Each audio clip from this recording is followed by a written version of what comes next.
Alright, so before we go ahead with next topic, just let us have a very quick recap of what we have learned in the last session. क्योंकि अगला topic इससे connected है तो you should know. तो in the last session we started with LCR circuit. मतलब हमारे पास एक circuit है जिसमें इंडक्टर भी है, जिसमें कैपेसिटर भी है, जिसमें रजिस्टर भी है, and this LCR are connected to a AC source, right. तो हमको ये पता था कि सिर्फ रजिस्टर कनेक्ट करोगे तो करंट और ईएमएफ में नो लीड नो लैग. सिर्फ इंडक्टर कनेक्ट करोगे तो EMF leads and current lags by 90 degree. When you connect capacitor to AC source, then in that case you know current leads and EMF lags by 90 degree, मतलब pi by 2 radian. So when you connect all three components L, C and R in series to a source of EMF, alternating source of course AC source, so it is source का जो EMF it is E0 sin omega t. और आपको पता है क्योंकि ये तीनों series में है तो सीरीज में कितने भी कंपोनेंट लगा दो करंट इज द सेम. तो current through L, C and R is same, I and I. तो drop of potential across inductor was EL which is IXL. ये कहां से आया? ओम लॉ से है. ओम लॉ क्या बोलता है आपको? V equal to IR. लेकिन R तो है नहीं, बट यहाँ पे इंडक्टर जो रेजिस्टेंस ऑफर करता है करंट को, उसको बोलते हो इंडक्टिव रिएक्टेंस. तो I times of inductive reactance is potential drop across inductor.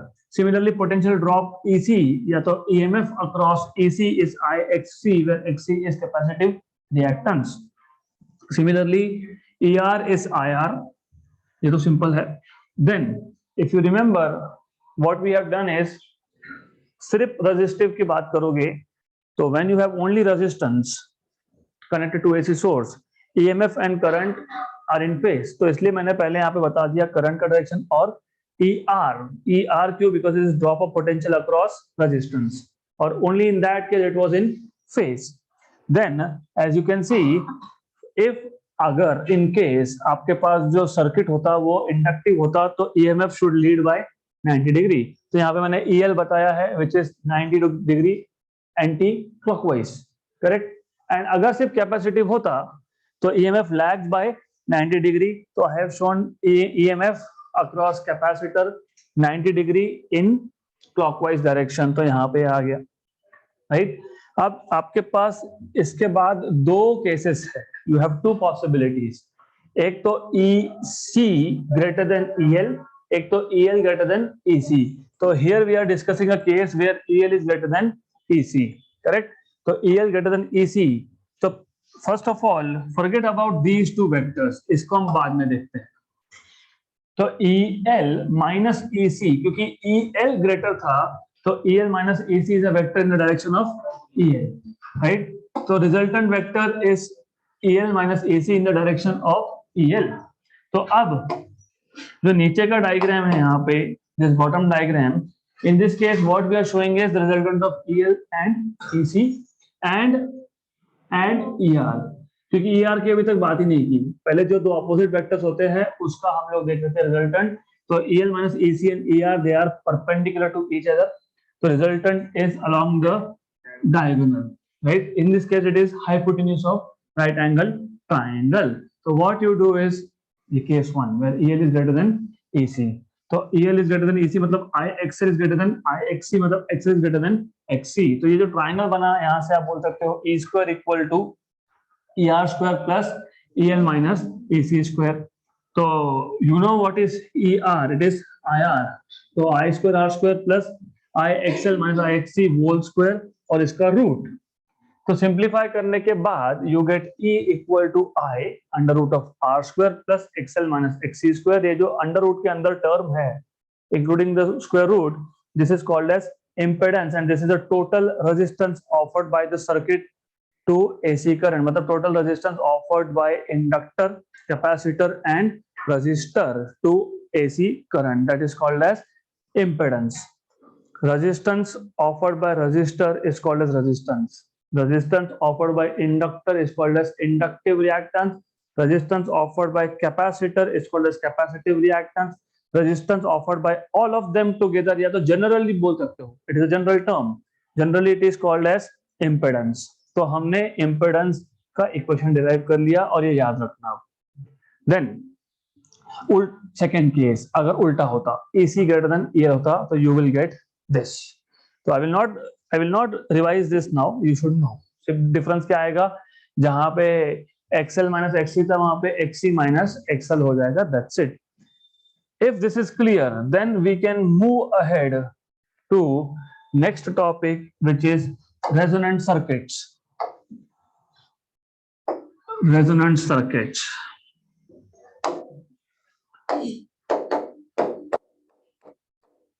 Resonance. इसको रेजोनेंट सर्किट बोलते हैं. Resonant circuits. Resonant circuits.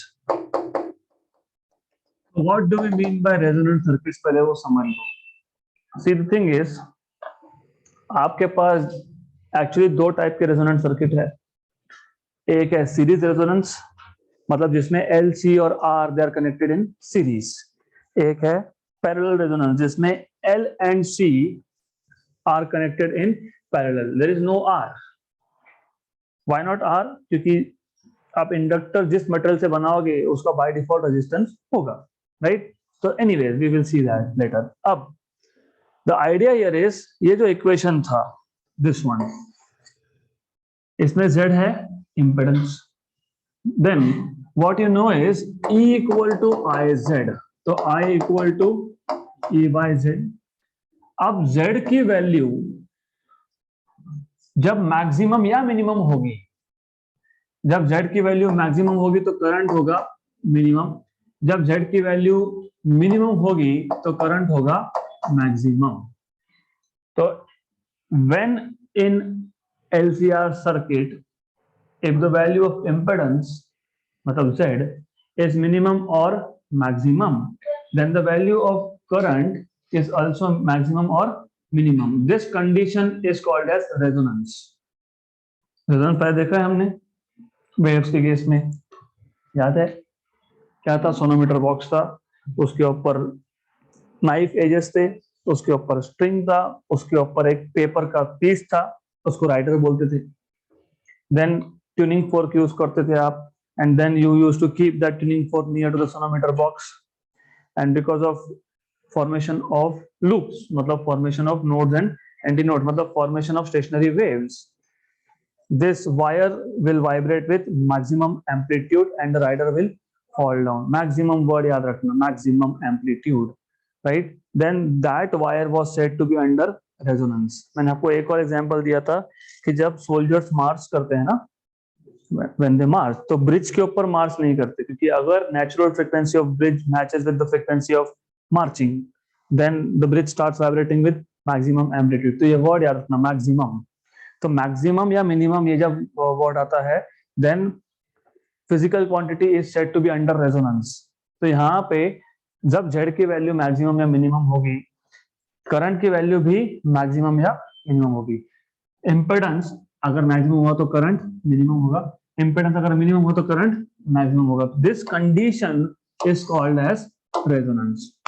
We will skip the theory part, वो सब आपको नोट्स में मिल जाएगा. What you need to know is, when you have a circuit with L, C and R, and when the value of impedance is minimum or maximum, then the circuit is said to be in resonance, and such circuits are called as resonant circuits. इसमें दो type के circuit है. पहला है series resonance. First is series resonance. नाम में ही है that the components are connected in series. मतलब it is nothing but the same case that you already have. ये वाला. So you are connecting L, C and R in series. And that is why it is very easy, क्योंकि हमको already पता है. We already know a lot about LCR circuit. तो LCR circuit के बारे में हमको क्या क्या पता है? हमको ये पता है कि इस केस में E इक्वल टू क्या आता है? IZ. और हमको ऑलरेडी क्या पता है कि E इक्वल टू क्या आता है? IZ. बट Z क्या है? Under root of R square plus XL minus XC square. और ये कब था?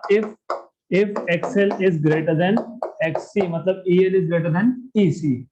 I will not go into details क्योंकि हमने ऑलरेडी लास्ट लेक्चर में किया, आज वापस रिपीट किया. So now therefore from this equation you can write down I equal to E upon under root of R square plus XL minus XC square. This is the impedance, correct? अब impedance maximum होना या impedance minimum होना मतलब resonance होना, तो series resonance में impedance होता है minimum. Why minimum? देखो होता क्या है, you need to see ये जो XL है ना, if you remember XL is omega L and XC is 1 upon omega C and omega itself is 2 pi times of frequency. तो यहाँ पे जो हमारे पास AC सोर्स हमने कनेक्ट करके रखा है, हम जब इसकी फ्रीक्वेंसी चेंज करेंगे मतलब F चेंज करेंगे तो ओमेगा चेंज होगा, ओमेगा चेंज होगा तो XL और XC चेंज होगा, XL और XC चेंज होगा तो इम्पेडेंस भी चेंज होगा. There will come a point जिस पॉइंट पे XL और XC की वैल्यू हो गई इक्वल हो गई, मतलब ये टर्म गया, ये टर्म गया मतलब impedance is only equal to R, मतलब Z is equal to R, then that is said to be impedance is minimum. क्यों मिनिमम? क्योंकि यहाँ पे R स्क्वायर में प्लस कुछ हो रहा था, अभी वो नहीं हो रहा है. अभी क्या हो रहा है यहाँ पे? जीरो हो रहा है ना, तो वैल्यू R से ज्यादा आनी चाहिए थी लेकिन क्या आ रही है? R. तो मिनिमम है कि नहीं? यस. तो this is minimum value. When XL minus XC is 0, impedance is minimum. When XL minus XC is non-zero and maximum, तो उसको बोलते हैं impedance is maximum. वो हम बाद में देखेंगे. For the time being, you need to understand when you change frequency of the applied source, omega changes and omega changes मतलब XL and XC changes. इसका मतलब there will come a point, क्योंकि मैं ओमेगा चेंज कर रहा हूं तो XL की वैल्यू चेंज हो रही है, ओमेगा चेंज कर रहा हूं तो XC की वैल्यू भी चेंज हो रही है. तो एक से ऐसा स्टेज आएगा जिसमें XL और XC की वैल्यू हो जाएगी सेम. तो as F changes, omega changes.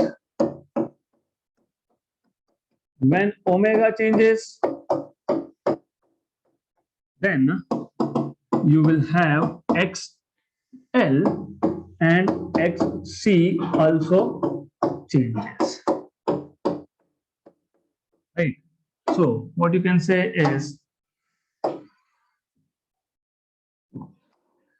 there will be a stage. There will be a stage at which XL is equal to XC. Therefore, impedance Z will be equal to R square plus XL minus XL का square. मतलब this is 0. Therefore, Z equal to under root of R square, which is equal to under root of R square मतलब R. This is equal to R. Therefore, current I through the circuit. अभी ये कौन सा stage है? This is stage of minimum impedance. Thus, the impedance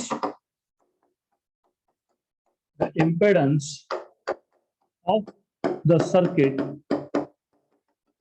is minimum. ये minimum है, नहीं तो हमारे दिमाग में इतना rigidly fit होता है ना, minimum मतलब zero. ऐसा नहीं है. Not every time minimum is zero. Maybe some physical quantity never goes to zero.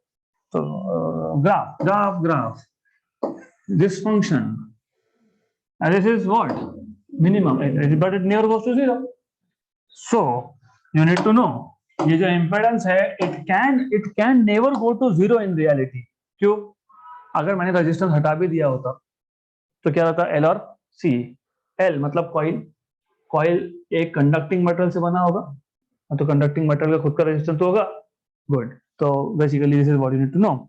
तो जब इंपेडेंस मिनिमम है, also I equal to E by Z, but Z is equal to R. Since impedance is minimum,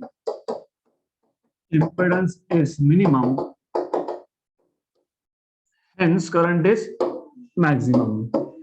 Hence current is maximum. What we can do is we can plot the graph of current against frequency. We can plot current against frequency. अब होगा क्या, as you go on increasing the frequency, ये equation याद रखना, omega is 2 pi F. तो जैसे जैसे frequency बढ़ाओगे XL change होगा, एक्सी चेंज होगा और करंट भी चेंज होगा। तो बेसिकली होता ऐसा है कि as you go on increasing the frequency current initially increases, it increases, right? क्यों? क्योंकि इंपेडेंस कम हो रहा है, इंपेडेंस कम हो रहा है ना, इंपेडेंस मतलब रेजिस्टेंस, टोटल रेजिस्टेंस कम होगा तो करंट बढ़ेगा कि नहीं? हाँ, तो it increases. Then there comes a point, there is a point which is this, at which XL is equal to XC, इसको बोलते हैं रेजोनेंस। तो ये रेजोनेंट फ्रीक्वेंसी है, जो रेजोनेंट फ्रीक्वेंसी है इसको हम डिनोट करते हैं F सफिक्स R। इसका इक्वेशन डिराइव करेंगे, मैं वापस बता रहा हूँ, हम चेंज क्या कर रहे हैं, लीनियर फ्रीक्वेंसी, वो चेंज क्या कर रहा है, एंगुलर फ्रीक्वेंसी, वो चेंज क्या कर रहा है, एक्सएल और एक्सी को, वो चेंज क्या कर रहा है, इंपेडेंस को, इंपेडेंस किसको चेंज कर रहा है, करंट। तो एज यू आर चेंजिंग, इसको ट्यूनिंग बोलते हैं बाय द वे, रेडियो मिर्ची 96.3 FM, वो पुराने रेडियो ट्यून करते थे, यही करते थे, this is what you are doing, you are changing the frequency. पहले खरखर आवाज आती है, फिर एकदम से क्लियर आवाज आती है, वो कब होता है, रेजोनेंस पे। तो जब रेजोनेंस हो गया मतलब एक्सएल इक्वल टू एक्सी हो गया, मतलब इंपेडेंस मिनिमम हो गया, मतलब current is maximum, right? So you will see how it works. So when you change the frequency, initially it is seen that the current is increasing, right? And at resonant frequency, maximum current passes. उसके बाद resonant frequency आ गया मतलब XL equal to XC आ गया, मतलब ये 0 हो गया, मतलब Z इक्वल टू R आ गया। इसके बाद और तुमने अगर फ्रीक्वेंसी चेंज कर दी तो current is seen to decrease again, right? So current will go on increasing with increasing frequency. There will come a point which is called as resonance, at which XL equal to XC, at which impedance is minimum, at which current is maximum. और अगर आपने वापस से frequency बढ़ा दिया और तो then the current starts decreasing again. हम वो इक्वेशन भी फाइंड करेंगे, हम रेजोनेंट फ्रीक्वेंसी का इक्वेशन फाइंड करेंगे, डोंट वरी। तो होता क्या है ऐसे टाइप ऑफ सर्किट्स में, this type of circuit accepts only one current corresponding to resonant frequency. तो जो resonant frequency FR will decide omega will decide XL XC will decide impedance will decide current। तो ये जो resonance होता है जिस frequency पे होता है वही करंट पास होता है सर्किट में से, ऑल अदर आर ब्लॉक्ड। तो only one current belonging to only one frequency is allowed to pass, मतलब this circuit accepts only one current, मतलब current belonging to only one frequency। तो इस circuit का और एक नाम है acceptor circuit. So this is called as acceptor circuit। तो series LCR circuit is called as acceptor circuit because it accepts current belonging to only resonant frequency, it rejects everything else।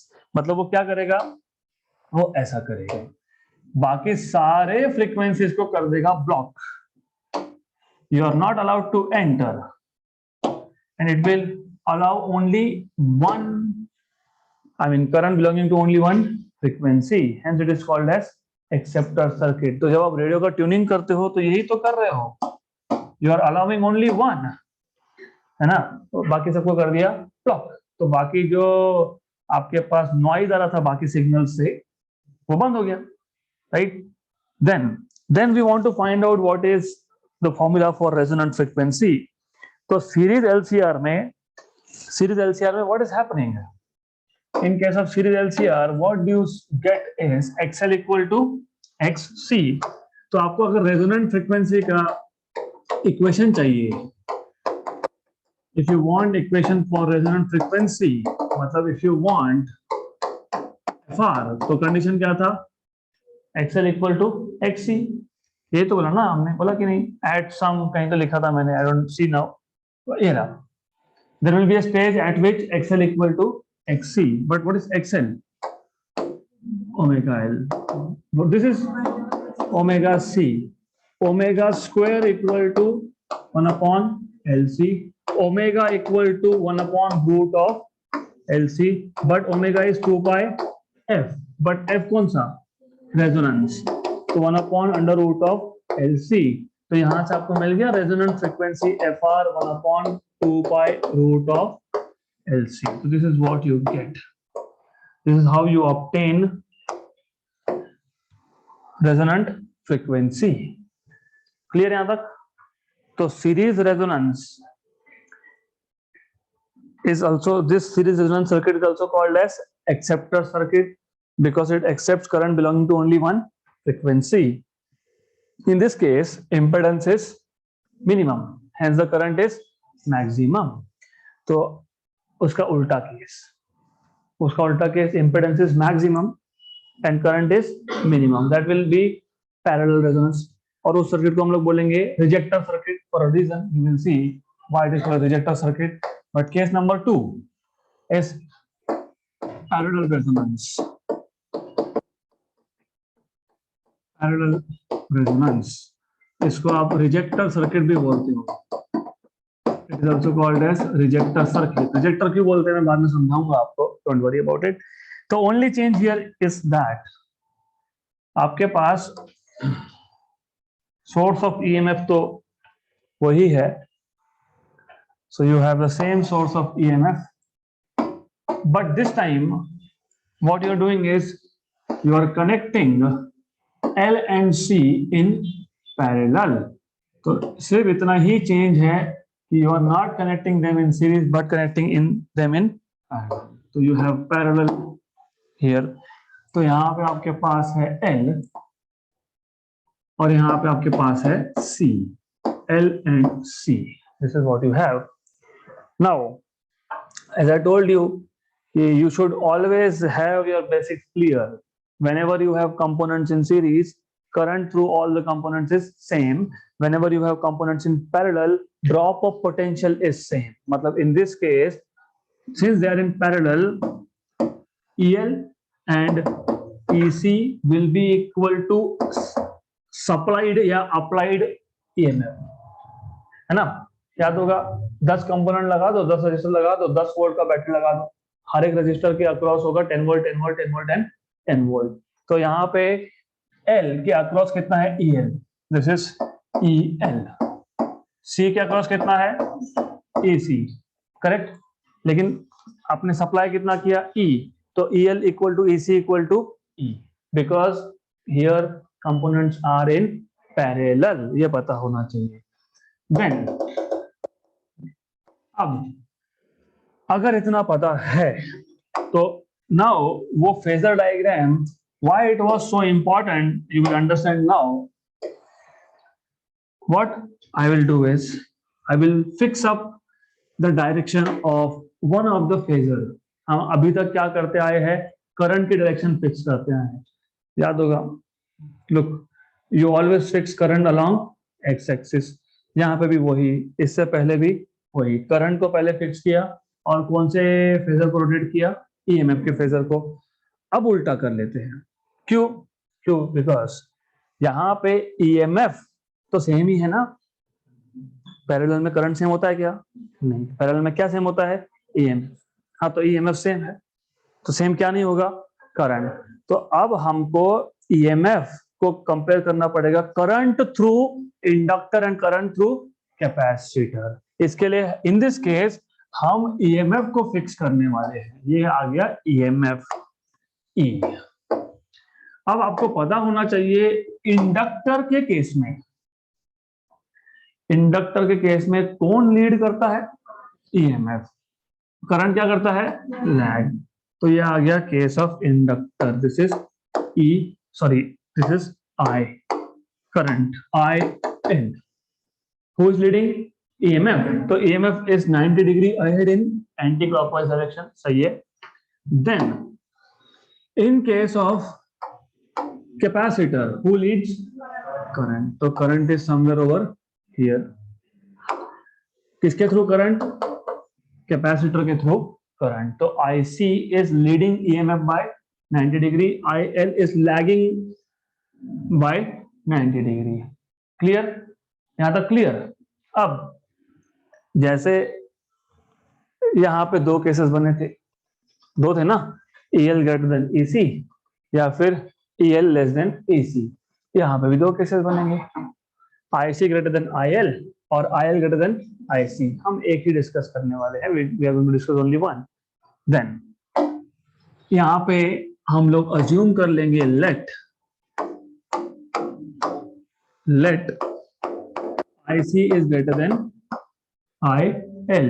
अगर IC greater than IL है तो resultant is in the direction of IC।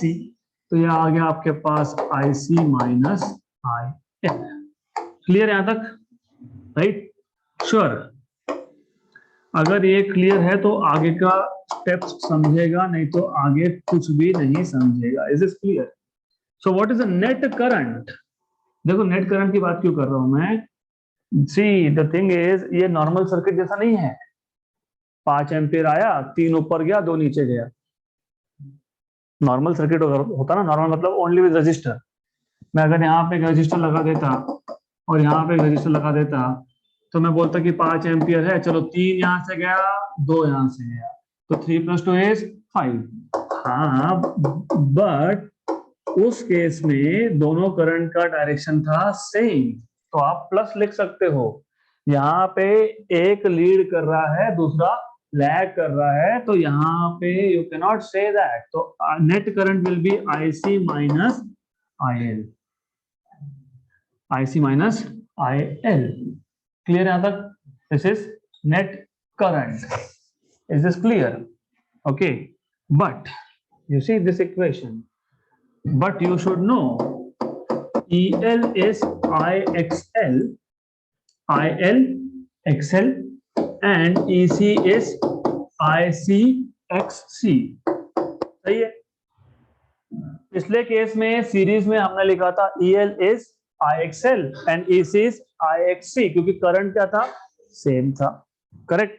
यहां पे क्या same है, EMF। तो EL की जगह पे क्या लिखूंगा मैं, E, और EC की जगह पे क्या लिखूंगा मैं, E। तो E equal to ILXL and E is also equal to ICXC। तो यहां से आपको मिल गया IL equal to E upon XL और आपको मिल गया IC equal to E upon XC। Substitute कर दो। What is IC? E upon XC and this is E upon XL। E common निकाल लो, I equal to E common 1/XC minus 1/XL। Good, यहां तक clear? Is this clear? Right? तो E क्या मिल गया? E क्या है, I upon 1 upon XC minus 1 upon XL। Correct? E equal to what is XC? 1 upon omega C। तो 1 upon omega C मतलब omega C, and this is 1 upon omega L, comparing with E equal to I by Z। Therefore Z equal to omega C minus 1 upon omega L। Clear? यहां तक समझा? मैं वापस एक बार repeat कर देता हूं, don't worry, you just have to pay attention. Components in parallel means potential drop. यहाँ पे पोटेंशियल ड्रॉप की जगह पे EMF is same across both, EL equal to EC equal to E। But by ohm's law E equal to IR, यहाँ पे E equal to IL XL, क्योंकि यहाँ पे करंट सेम नहीं है, और E equal to IC XC। तो IL is E upon XL and IC is E upon XC।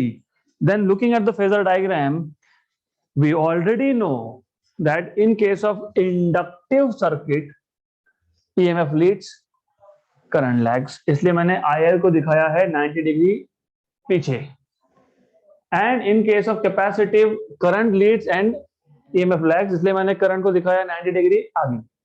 Right? और हमने जो केस डिस्कस कर रहे हैं, वी आर अज्यूमिंग, अब उल्टा भी ले सकते थे, we are assuming that IC is greater than IL। तो net current is IC minus IL, but IC is E by XC and IL is E by XL। तो E कॉमन निकाल लिया, तो E equal to I upon 1 upon XC minus 1 upon XL।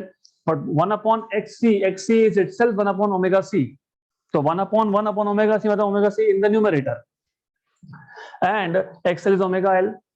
जब compare करोगे, क्योंकि हमको पता है ना, पता है कि नहीं, सही है, एक बार सोच लो. You have to think. You are saying yes. You have to think. V equal to what? ये V equal to IR है? नहीं. तो क्या है फिर ये? हाँ, very good. तो always remember this. ये गलती नहीं चलेगी. Because अगर आपने गलती की तो गए काम से. तो you need to know E equal to IZ. तो I equal to E by Z. तो I equal to E 1 upon XC minus 1 upon XL, correct. तो हमें क्या चाहिए? What do you want is E equal to I Z. ऐसा ही compare करते हो ना, सही है. यहाँ पे आई कहाँ है? लेफ्ट हैंड साइड पे. वहां पे आई कहाँ है? Right hand side. तो उसको सिर्फ सेटल करो ना. That's it. That's all you are supposed to do. तो what you will have to do is E equal to I Z होता है, तो E by I equal to Z होता है. तो इस इक्वेशन से, from this particular equation, you will get, what you will get is 1 upon X C minus 1 upon x L. इसको डाल दो डिनोमिनेटर में.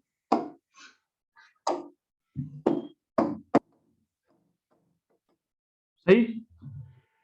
आई को वहां ले गए तो यहाँ 1 बचा, और 1 अपॉन एक्सी में 1 अपॉन एक्सएल को यहां ले आओगे तो वो डिनोमिनेटर में जाएगा. This is what you get. Clear है यहां तक? पक्का? Is this clear now? अब what is X C? 1 upon omega C, and this is what 1 by omega L equal to E by I. But this is what? Z. Very good. This is impedance. Therefore Z equal to क्या लिखूं अभी मैं? 1 upon omega C minus 1 upon omega L. Good. पिछले resonant circuit में impedance minimum हुआ था कि maximum? Minimum. क्यों हुआ था? क्योंकि एक्सएल इक्वल टू एक्ससी. इस रेजोनेंट सर्किट में क्या होना चाहिए? मिनिमम की मैक्सिमम? मैक्सिमम. मैक्सिमम के लिए डिनोमिनेटर क्या चाहिए? 0. क्योंकि डिनोमिनेटर 0 तो नंबर इनफाइनाइट होता है. तो for impedance to be maximum,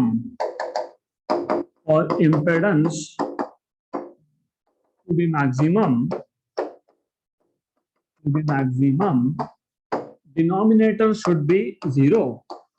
denominator must be equal to 0, क्योंकि 1 अपॉन 0 इज इंफिनिटी. इसका मतलब omega C minus 1 upon omega L should be equal to 0.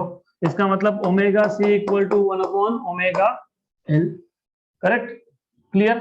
मतलब omega square equal to 1 upon L C, but this is 2 pi F R. है ना? हाँ, correct है. Square root ले लो, ठीक है. You can take out square root, कोई प्रॉब्लम नहीं है. Omega is 1 upon root of LC. This is 2 pi FR equal to 1 upon root of LC. तो FR equal to 1 upon 2 pi root of LC. तो resonant frequency का equation इस case में या पिछले केस में इज द सेम. तो there is no change in the equation for resonant frequency. Equation is the same. सिर्फ कंडीशन चेंज हुई. कंडीशन क्या थी? कि पहले केस में impedance should be minimum so that current should be maximum. Right? तो resonant frequency पे impedance मतलब resistance, total resistance is minimum, मतलब करंट की वैल्यू क्या है? मैक्सिमम. यहां पे आपने क्या बोला कि क्योंकि पैरेलल में है तो करंट डिफरेंट है, लेकिन वोल्ट पोटेंशियल ड्रॉप मतलब ईएमएफ सेम है. तो करंट कितना है? E by XL and EC E by XC. But if IC is greater than IL, you have resultant current IC minus IL. But IC is E by XC, IL is E by XL. E common निकाल लिया, compare कर लिया तो मिल गया impedance. कितना मिल गया? 1 upon omega C minus 1 upon omega L. इस केस में इंपेडेंस की वैल्यू होनी चाहिए maximum so that current is minimum. आ रहा है समझ में? वहां पे इंपेडेंस मिनिमम, करंट मैक्सिमम. यहाँ पे impedance maximum, current minimum. Impedance maximum कब होगा? जब डिनोमिनेटर 0 होगा, क्योंकि 1/0 इंफिनिटी, इंफिनिटी बड़ा होता है ना। Good, then you have resonant frequency का इक्वेशन, तो इजी है ना, इसको इंफिनिटी करना है तो डिनोमिनेटर को 0 करना है, मतलब omega C minus omega L की जगह पे क्या सब्स्टिट्यूट करना है? 0 सब्स्टिट्यूट करना है। तो you will get omega square is 1/LC, omega is 1 upon root of LC, तो 2 pi FR equal to 1 upon root of LC, तो FR is 1 upon 2 pi root of LC। मतलब रेजोनेंट फ्रीक्वेंसी का equation में कोई चीज नहीं। बोलेगा ऐसा कैसा? अरे ऐसा ऐसा, क्योंकि यहाँ पे L और C की वैल्यू और पिछले केस में L और C की वैल्यू सेम नहीं होती, इंडक्टर और कैपेसिटेंस की वैल्यू चेंज होती है। गुड, तो ग्राफ भी चेंज होगा। ग्राफ में एक्सिस सेम रहेगा, ये फ्रीक्वेंसी एक्सिस है, ये करंट एक्सिस है। पिछला सर्किट था एक्सेप्टर सर्किट, वो सिंगल फ्रीक्वेंसी को एक्सेप्ट करता है। ये है रिजेक्टर सर्किट। यहाँ पे इंपेडेंस क्या हो रहा है? बढ़ रहा है, मैक्सिमम पे जाएगा ना, बढ़ेगा। तो फ्रीक्वेंसी बढ़ाओगे तो इंपेडेंस बढ़ेगा, इंपेडेंस बढ़ेगा तो करंट क्या होगा? कम होगा। तो यहाँ पे करंट कम होगा, कम होगा, कम होगा। Then this is resonant frequency, मतलब इस फ्रीक्वेंसी पे ये कंडीशन आपके सेटिस्फाई हो गई, दिस वन, राइट। तो इंपेडेंस इज मैक्सिमम नाउ, मतलब करंट इज मिनिमम। फिर आप वापस फ्रीक्वेंसी बढ़ाते जा रहे हो, फिर अब जब बढ़ाओगे तो then it again starts increasing. तो यहाँ पे क्या हुआ कि ये जो सर्किट है ये एक सिंगल फ्रीक्वेंसी को रिजेक्ट करता है, बाकी सबको एक्सेप्ट करता है, सिर्फ एक फ्रीक्वेंसी को रिजेक्ट करता है, इसको बोलते हैं रिजेक्टर सर्किट। मतलब इन this case it will only block this much, बाकी सबको अलाउ कर दिया, सिर्फ एक सिंगल इसको रिजेक्ट कर दिया, इसको स्टॉप कर दिया, बाकी सबको पास होने दिया, एक्सेप्ट किया। So this is called as rejector circuit. Is this clear? Good, so we'll solve some questions related to this now. Example 13.5, 100 milli henry inductor, मतलब आपको गिवन केस में दिया है, गिवन डेटा में दिया है value of L 100 milli Henry.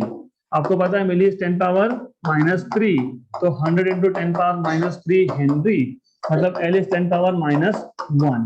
आगे बोला है 25 माइक्रोफैरड कैपेसिटर, मतलब 25 into 10 power -6 farad capacitor, and 15 ohm resistor. R की वैल्यू दी है 15 ohm, are connected in series to a 120 volt 50 hertz supply. 120 volt 50 hertz supply identify करना जरूरी है। Frequency is 50 hertz and this is 120। What is 120 by the way? हाँ E, लेकिन instantaneous E, peak E क्या? Peak value, this is peak value of E 0, 120 volt. Calculate, suppose to find out number 1 impedance of the circuit at resonance. ठीक है, कोई बात नहीं, मतलब Z equal to R, at resonance Z equal to R होता है ना, ठीक है। देन नंबर 2 देखते हैं, will see number 2 what current at resonance, supposed to find out current at resonance. Number 3, you're supposed to find out resonant frequency, मतलब FR. तो formulas,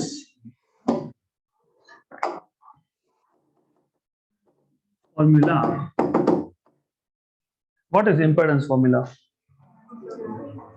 मैंने बता दिया आपको, मैंने अब बोलते बोलते ही बता दिया। impedance at resonance is Z equal to R. impedance at resonance is Z equal to R, 15 ओम, खत्म आंसर, राइट। तो पहला Z इक्वल टू R, क्यों? क्योंकि क्या है? रेजोनेंस है, सही। हाँ, तो आंसर खत्म, 15 ohm.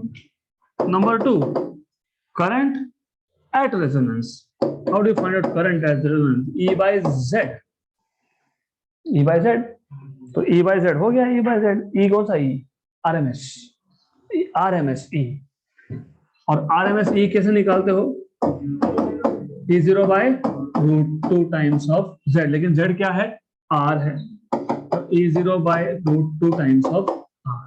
Number 3, resonant frequency 1/2 pi root of LC.